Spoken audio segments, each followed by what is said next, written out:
Can I help you? Are you Roger Wilco? No, Roger, purple uniform? Yeah. Likes to regale people with greatly exaggerated tales of adventure? Yeah. No, haven't seen him. Right. Dumbass. Hi, I'm the Space Quest historian. Let's have another look at Space Quest 4, but this time at things that are actually in the game without having to modify or hack the game in any way.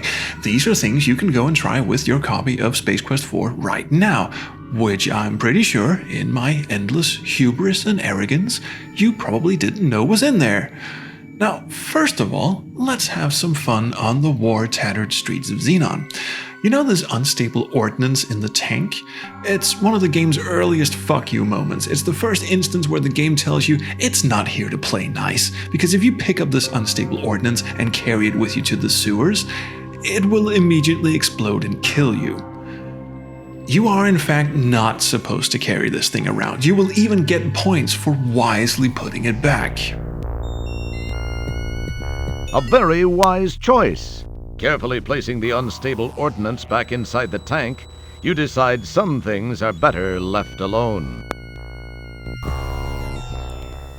But looky here I am on Astros sometime later in the game, and what is this in my inventory? A piece of unstable ordnance. Why, it's the unstable ordnance.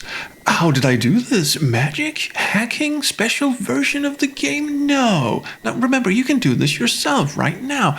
All you have to do is simply exit the screen to the right and then come back to the screen with the tank and pick up the unstable ordnance. Okay. And then quickly go back to the patrol ship and get in the landing gear compartment. Simple as that. The ordnance is yours forever for the rest of the game.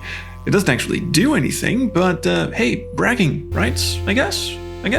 No? Okay. Well, anyway, this only works if you're playing the CD-ROM version through DOSBox. And I know this because a fella named Sluicebox is actually the person who informed me of this little glitch. And he's the dude who fixed this bug for the ScumVM implementation of the game. So we know this doesn't work if you're running the game in ScumVM because he fixed it. It also doesn't work in the disk version of the game, like the original floppy disk version of the game, because in this version, if you pick up the unstable ordnance, it triggers a very, very short timer that summons 2 Sequel Policemen to shoot your ass. Now, for whatever dumb reason, this timer doesn't work in the CD-ROM version. But instead of fixing it, the CD-ROM programmers just put in a check to see if the last screen you were on was the sewer opening. If it was, then picking up the ordnance results in death. But if the last screen you were on was not the sewer opening, then you're free to pick up the ordnance. Now, as I was capturing footage of this, I also managed to trigger this fun little glitch. If you try to go north or south on the screen with the tank after coming out of the sewer, there are 2 policemen waiting to shoot you. If you go north, though, you do have a fraction of a second before they shoot you to do something. And if you exit the screen at the same time as they shoot you, Roger will now be stuck in his getting shot animation, but remain alive with hilarious results. The structural warpage. Unfortunately, you now don't have much time to do anything other than get shot for real. Okay, for our next trick, we move on to the Galaxy Galleria and the software store. And there's a dirty little Easter egg hiding in this room that I think very few people know about. I didn't know until Sam Lawson on the SQH Discord told me about it earlier today. If you click the smell icon on this little innocuous looking bit of the background, the narrator will say, Ah, yeah. Now, watch the clerk.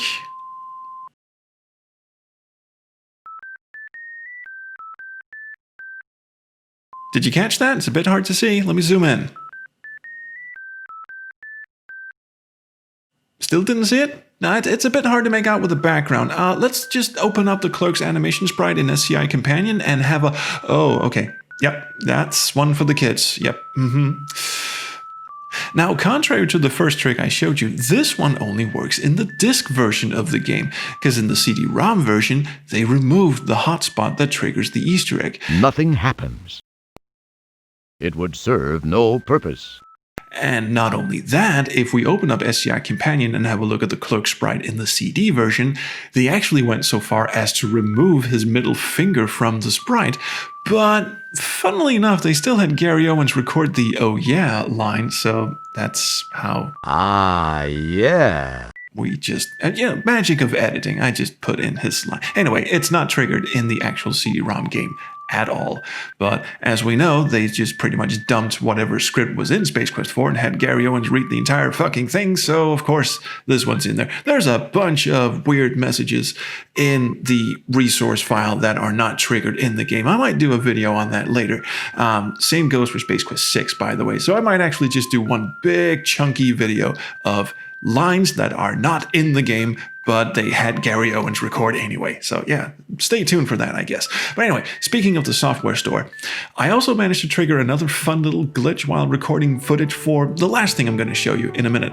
But first this. When you get the Sequel Policemen to appear in the arcade, all of a sudden, all the stores in the mall close. Now, in the disc version, the Sequel Policemen won't appear until you've solved all the other puzzles you need to solve. You need to buy pants, you need to get a job at Monolith Burger, you need to buy the dress, you need to clean out Zandra's ATM card, and you also need to buy the hint book in the software store. But in the CD-ROM version, the conditions are much simpler. All you need to do is be wearing pants. If you're wearing pants, the Sequel Policemen will appear if you walk around the back of the arcade. This has the rather amusing side effect of seemingly trapping a huge crowd of eager fans in the software store, while two additional patrons rush to their aid only to be blocked by this impenetrable fence. Okay, so why am I dicking around with the Sequel Policemen in the mall? Well, that's because a lovely gentleman named James Howard sent me a tip about a conversation between two Sequel Policemen in the mall that I can't recall having ever seen before. This works in both versions, but let's just see this in action with the new Rising Sun patch enabled so we can enjoy both the speech and the text. Halt! We'll go!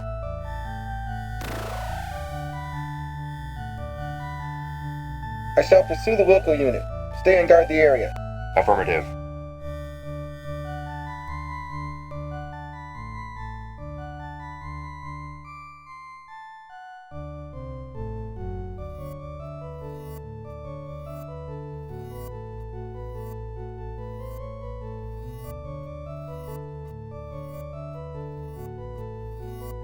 I am in pursuit of Wilco.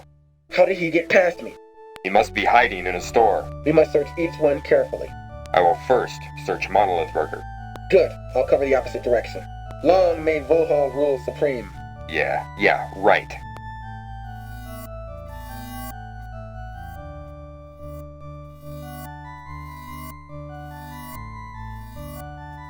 These guys mean business all right, but they sure aren't Harvard graduates. The interesting thing about this is if we play the disc version of the game without the voices, you'll see a couple of weird misspellings in the text. Like here, the Sequel Policeman says, "he must be hiding in a store." And this narrator line here misspells the word business. But they actually went to the trouble of fixing these errors in the CD-ROM version, even though in the original CD-ROM version you couldn't have text and speech on at the same time. I'll leave you with one final little fun glitch.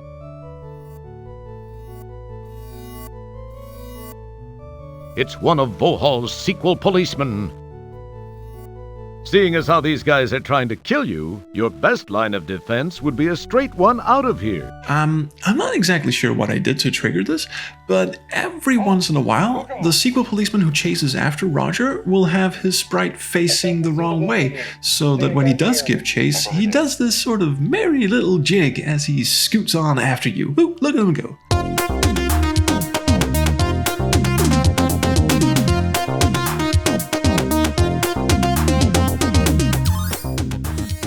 Space Quest 4, you truly are the gift that keeps on giving.